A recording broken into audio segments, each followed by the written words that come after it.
अस्सलामुअलैकुम दोस्तों, मेरा नाम है सईद यूसुफ और आप देख रहे हैं समी टीवी।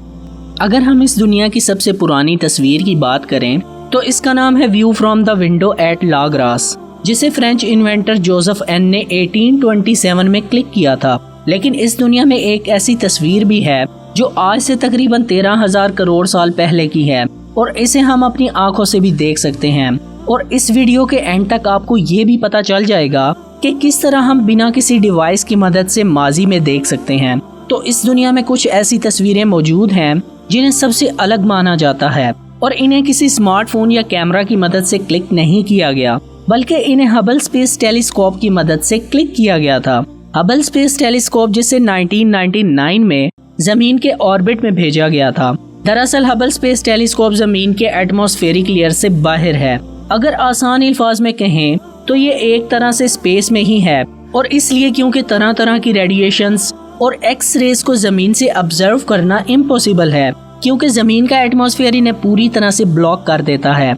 और यही वजह है कि हबल स्पेस टेलीस्कोप को जमीन के लोअर ऑर्बिट में भेजा गया है, क्योंकि वहां से रेडिएशंस और स्पेस को अच्छी तरह से ऑब्जर्व किया जा सकता है। इस टेलीस्कोप में प्रीशियस मिरर सिस्टम का इस्तेमाल किया गया है और इसकी मदद से हम अल्ट्रा वायलेट से लेकर इंफ्रारेड तक सब कुछ देख सकते हैं। और इसी वजह से इसके मेन मिरर का स्पेशल होना बहुत ज्यादा इम्पोर्टेंट है।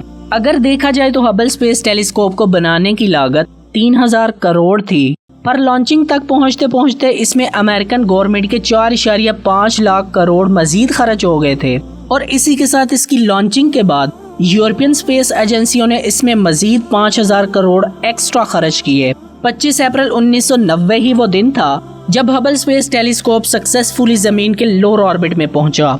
इसके बाद साइंसदानों ने चैन की सांस ली, लेकिन सिर्फ ऑर्बिट में पहुंच जाना ही काफी नहीं था, बल्कि इसका सही से काम करना भी साइंसदानों के लिए एक चैलेंज था। स्पेस में पहुंचने के बाद हबल के मेन मिरर में एरर्स आ गए थे और वो जो भी तस्वीरें क्लिक करता था वो ब्लर नजर आती थी। इसके बाद तकरीबन 3 साल इस प्रॉब्लम को रिजॉल्व किया गया और यही वजह है कि हबल स्पेस टेलीस्कोप से पिछले 3 सालों में स्पेस की बहुत सारी शानदार तस्वीरें सामने आई हैं।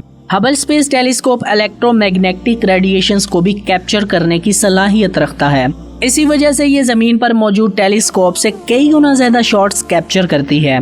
तो एक तरफ जहां हबल स्पेस टेलीस्कोप नई नई तस्वीरें क्लिक करती है, तो वहीं दूसरी तरफ हमारी यूनिवर्स भी मजीद एक्सपैंड हो रही है और इसके साथ स्पेस का फैब्रिक भी एक्सपैंड हो रहा है, जिस वजह से यूनिवर्स से निकलने वाली लाइट की वेवलेंथ स्ट्रेच हो रही है। इसका मतलब ये है कि हबल तक जो लाइट ट्रेवल करके आज पहुंची है वो वेवलेंथ इतने साल पुरानी है जितने साल इस लाइट को हबल तक पहुंचने में लगे। यानी कि जिस वेवलेंथ को हम आज देखेंगे वो असल में लाखों करोड़ों साल पुरानी होगी। इस फिनोमेना को रेड शिफ्ट के नाम से जाना जाता है, जिसमें जितना ज्यादा किसी ऑब्जेक्ट का डिस्टेंस होगा इतना ही दूर इससे निकलने वाली लाइट को स्पेस में ट्रेवल करना पड़ेगा। इस वजह से वो लाइट रेड कलर की हो जाएगी। अब ये सिर्फ रेड कलर की ही क्यों नजर आएगी, किसी और कलर की क्यों नहीं? दरअसल रेड कलर की वेवलेंथ सबसे ज्यादा होती है और इसी वजह से वो रेड कलर की नजर आती है, किसी और रंग की नहीं। 2016 में हबल स्पेस टेलीस्कोप की मदद से एक ऐसी गैलेक्सी की खोज हुई जो जमीन से बहुत ज्यादा दूर थी। इस गैलेक्सी का नाम रखा गया GNZ11, जो कि ना सिर्फ डिटेक्ट की गई बल्कि इसकी तस्वीरें निकालने में भी हम कामयाब रहे। ये गैलेक्सी उर्सा कॉन्स्टेलेशन में मौजूद थी और इसमें भी रेड शिफ्ट साफ नजर आ रही थी। GNZ11 जमीन से तकरीबन 32 बिलियन लाइट ईयर दूर मौजूद थी। हमें ये नहीं भूलना चाहिए कि हमारी यूनिवर्स एक्सपैंड हो रही है और इसी वजह से सही तरह इसका आज का रूप हमें देखने को नहीं मिला। कि हबल स्पेस टेलीस्कोप ने हमें आज से तकरीबन इसका 13.4 बिलियन साल पहले का रूप दिखाया, क्योंकि इस गैलेक्सी की लाइट को हबल तक पहुंचने में तकरीबन इतना ही वक्त लगा था। अब इतना सब कुछ जान लेने के बाद इस बात में कोई शक नहीं कि GNZ11 गैलेक्सी की तस्वीरें इस कायनात की सबसे पुरानी तस्वीरें हैं। फिर चाहे इसे 1827 में क्लिक की गई view from the window at Le Gras photograph के 190 साल बाद ही क्यों न क्लिक किया गया हो, पर साइंसदानों का ऐसा मानना है कि GNZ गैलेक्सी स्पेस में मौजूद डार्क एज के बहुत ज्यादा करीब है। अब आपके दिल में ये ख्याल तो जरूर आ रहा होगा कि डार्क एज क्या होता है। दरअसल डार्क एज वो वक्त है जब यूनिवर्स के अंदर सबसे पहला स्टार वजूद में आया था, या फिर हम ये कह सकते हैं कि इस वक्त यूनिवर्स की शुरुआत हुई थी और इसी वजह से ये हबल टेलीस्कोप से बहुत ज्यादा दूर है। शायद इतनी दूर के हबल स्पेस टेलीस्कोप इसे डिटेक्ट नहीं कर पाती, पर ये स्पेस के इस एरिया में मौजूद थी जहां से इससे आने वाली लाइट को एक और गैलेक्सी से होकर गुजरना पड़ा। क्योंकि इस गैलेक्सी ने एक लेंस की तरह काम किया, इस वजह से ये हबल स्पेस टेलीस्कोप से डिटेक्ट हो पाई।